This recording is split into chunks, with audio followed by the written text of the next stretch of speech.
Welcome back, everybody, to another episode. Sorry, my hair is really poofy today for some reason. Anyways, we're going to continue on the series, and I hope that you guys get something good out of it. So, let's get some housekeeping stuff out of the way, as always. Number one, subscribe if you like this kind of content, and like if this generally helps you out. Share the content so you can get the message out to people that also need to hear this kind of thing. Second thing on the list is we have a video game stream coming up later today.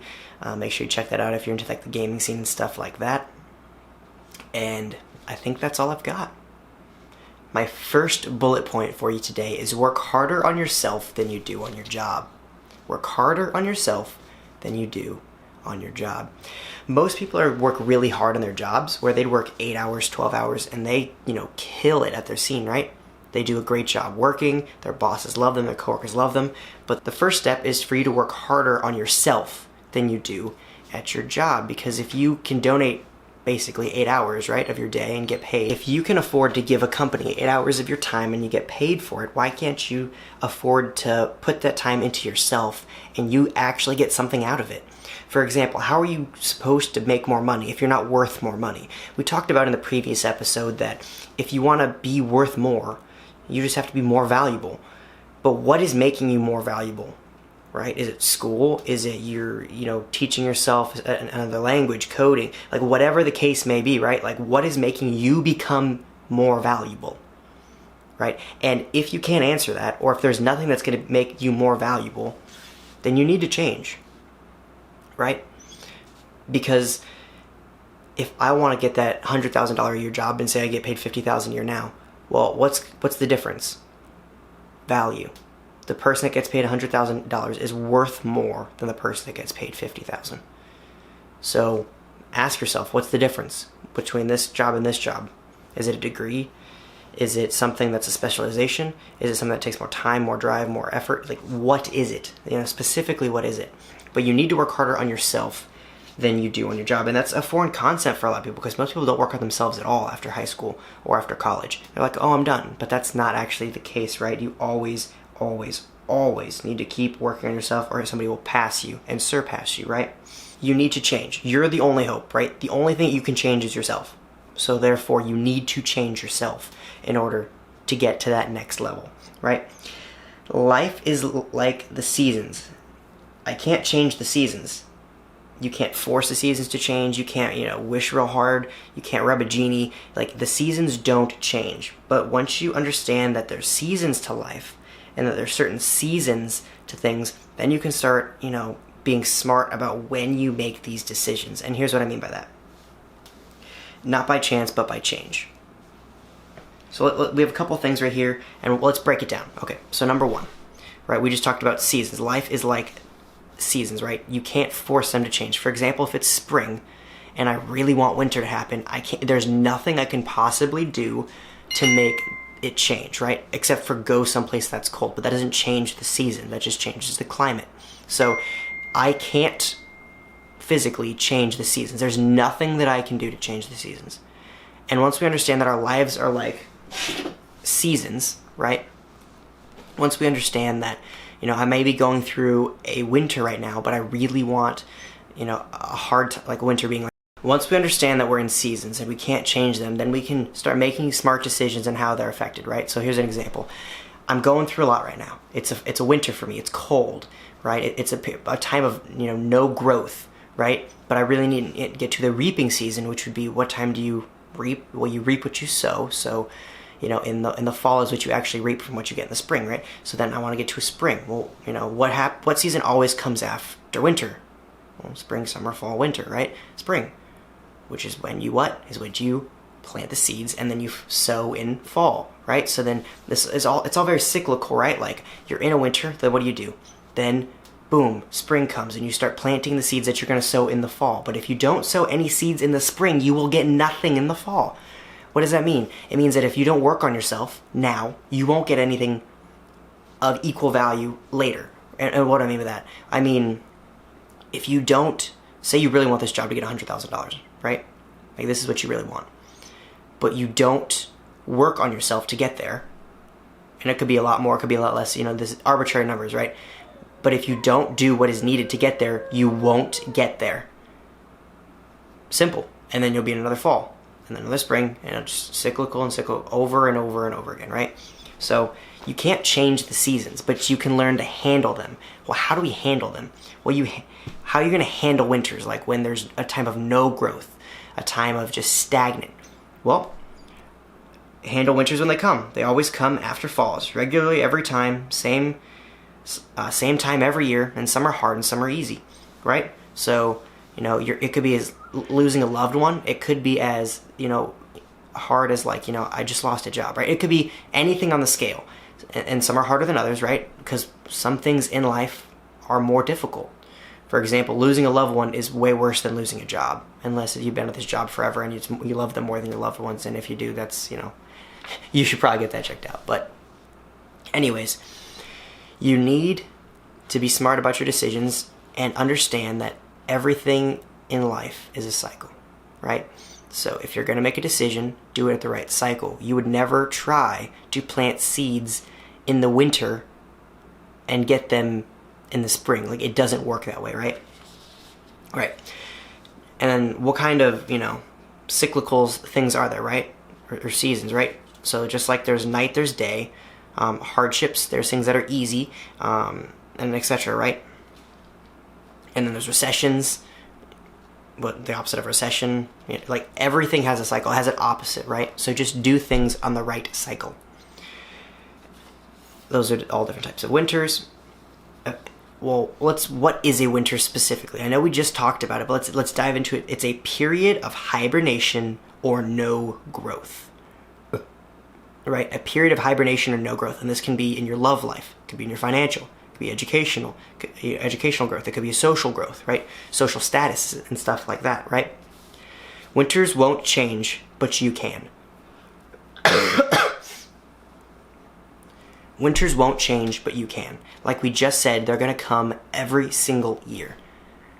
And if they're not physical, like seasonal winters, they're going to come over and over again. There's nothing you can do to stop them. But what you can do is you can change. You can become smarter if it's all about education, right? You can become stronger if it's a physical thing. You can become wiser. It's all about what you can become, right? And then stop wishing it was easier.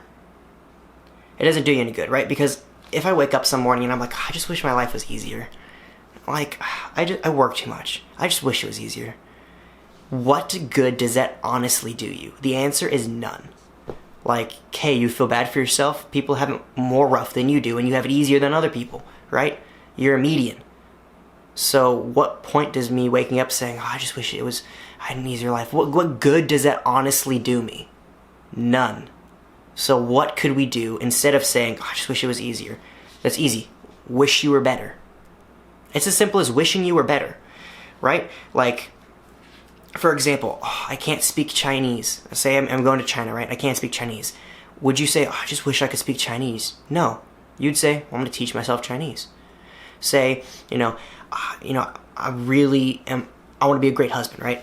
I want to be a better cook, for my significant other. You don't just say, I just wish I was a better cook. Sorry, honey. No, you become a better cook. You practice. You get to that level, right? And what does that mean? More skills. You just have to get more skills, more wisdom, whatever the case may be, right? If you wish you weren't as stupid as you are, in quotes, because I don't think you're stupid, then you wish you were more wise. Well, don't wish you were more wise. Just research wisdom. If you wish you had more money, research financial education, right? Like if you wish you had how to make a Cheez-It, because I have a Cheez-It box right here. If you want to know the secret ingredients of Cheez-Its, what would you do? You wouldn't wish it. You would probably go to the company that makes Cheez-Its, which is... who makes Cheez-Its? Let's look this up real quick.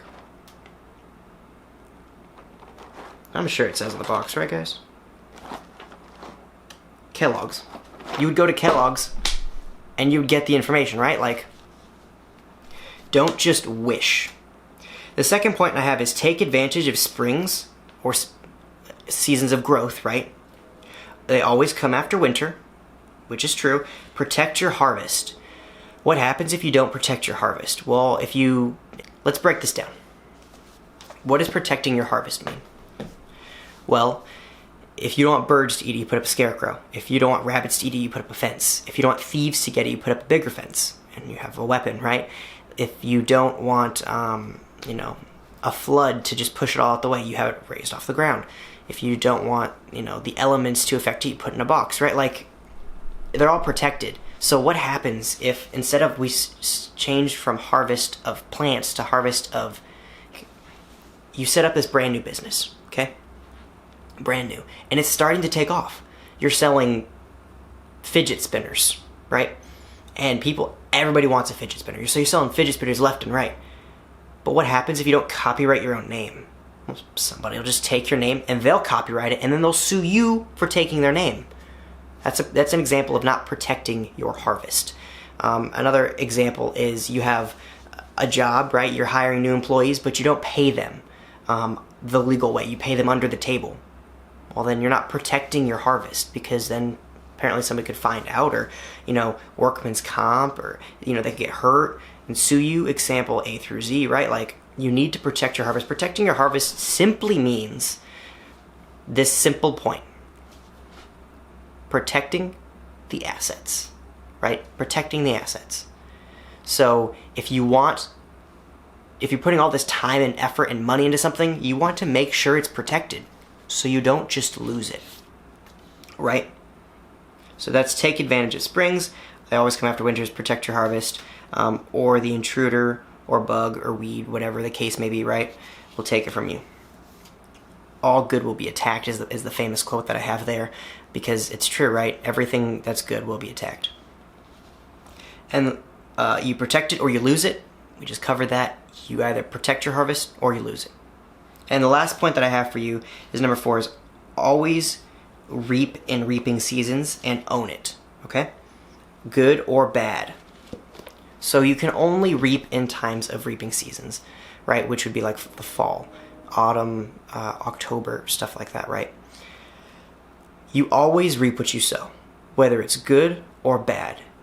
For example, if I sow the seeds of a business and I put the work in and it turns out well, then I will reap the benefits. But if it turns out poorly, I will still reap whatever is left, right? It would not be a benefit, but I would still have to reap it, whether it's, me paying debt, right? You can't change when you reap, so do it during reaping seasons, and make sure that you're being smart about it, correct? Like, for example, I start a business, make $100,000. How much do I make? $100,000. Cool. I start a business, I lose $100,000. How much do I have to pay? Still $100,000. And you have to own it. You can't just say, I don't want to pay it. I fell through and I just don't want to pay it. I'm sorry. Like, that doesn't happen, right? Good or bad, you take the result and you are proud of it, because every single thing you learn from. So you lost $100,000, great. You learned what not to do. Great. You made $100,000, great. You learned what to do, right? You have to be smart, and you have to make educated decisions, and you have to own it. 100% own it. If the business failed, it's your fault. If it succeeded, it's your fault. It's not the government's fault. It's not the tax fault. It's not your employee's fault. It's 100% your fault, good or bad. And then you celebrate those wins, and you celebrate the losses, right? Because the losses teach you much more than the wins. I hope you guys found this entertaining and much more educating, and I hope that I tantalized your brain. We will talk much more in depth in the next one, and I will see you guys then. Let's go finance.